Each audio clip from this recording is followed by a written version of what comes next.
குடும்பமா இறங்குவாங்க பாருங்க பிரச்சாரத்துக்கு. அப்ப உங்களால மட்டும் இல்ல, எந்த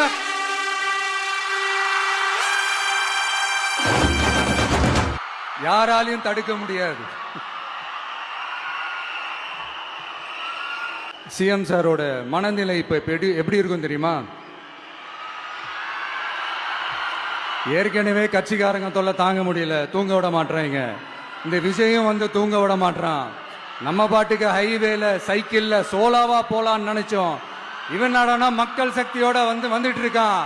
இவன் தான் கேள்வி கேட்கறான்னு பார்த்தா மக்களையும் கேள்வி கேட்க வைக்கிறான்.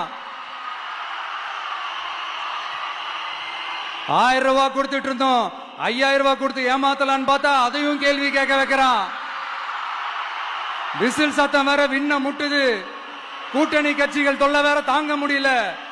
இவன் பண்ற பிரச்சாரத்தையாத்த முடக்கலான்னு பார்த்தா அப்பவும் மக்கள் அவன் பின்னாடி தான் நிக்கிறாங்க. என்ன பண்றது ஏது பண்றதுன்னு தெரியாத ஒரு மனநிலையில இருப்பாரு. ஆனா சார், நீங்க இந்த விஜயம் முடக்கலாம், ஆனா ஒவ்வொரு வீட்டில் இருக்கிற ஒவ்வொரு விஜயையும் உங்களால முடக்கவே முடியாது. குடும்பமா இறங்குவாங்க பாருங்க.